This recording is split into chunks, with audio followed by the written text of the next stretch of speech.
खबरां दी शुरुआत एक वड्डे बयान तो करांगे। बीजेपी दे बारे प्रशांत किशोर दा वड्डा बयान सामने आया। उन्होंने कहा कि बीजेपी भारतीय सियासत दे विच वड्डी ताकत है। एक वड्डा बयान प्रशांत किशोर दा, दहाकियां तक वड्डी ताकत बड़ी रहेगी बीजेपी, ये भी कहते हुए प्रशांत किशोर नजर आए ने।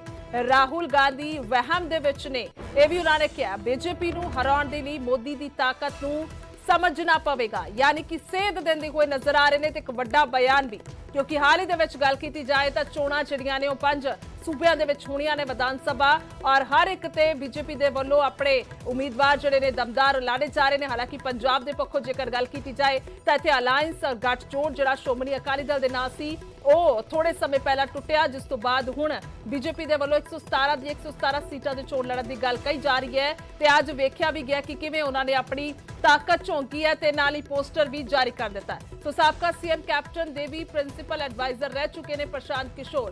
यह भी तुहानूं दस दईए कि प्रशांत किशोर की रणनीति हाँ सब नूं जानकारी है कि किस तरह दे नाल है, और क्योंकि 2017 दे विच भी जिहड़ी चोण लड़ी गई सी तो प्रशांत किशोर की रणनीति ते ही लड़ी गई सी, जिस तरह दे नाल उन्हां दे वल्लों सारे कंमां कारां नूं वेख्या गया सी। उस तो बाद एक वड्डा हुंगारा भी जिहड़ा लोकां ने दिता कांग्रेस नूं, और सत्ता दे विच आई सी कांग्रेस। ते हाल ही दे विच एक वड्डा बयान खास तौर ते बीजेपी दे बारे प्रशांत किशोर दा वड्डा बयान, हालांकि किन्ना को मायने रखता है ये काफी ज्यादा अहमियत रहेगी, क्योंकि बीजेपी इस बारे की समझती है ते खास तौर पे राहुल गांधी।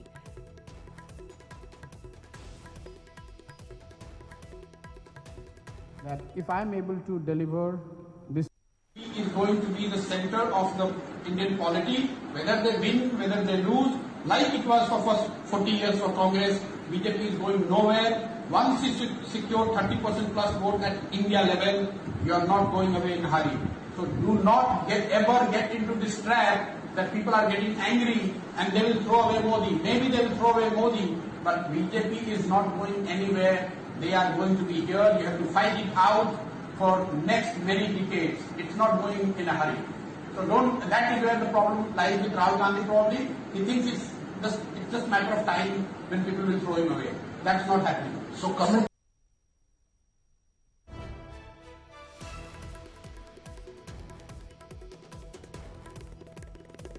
तो वड्डा बयान प्रशांत किशोर होरां दे वल्लों दिता गया है, जिस नूं लैके हुण कह सकते हैं कि अहम चर्चावां ने। और फिलहाल साडे नाल पत्रकार दिल्ली तो रवि सिसोदिया जुड़े ने। जी रवि, क्या कुछ जानकारी अगर इस बयान की बात की जाए सबसे पहले?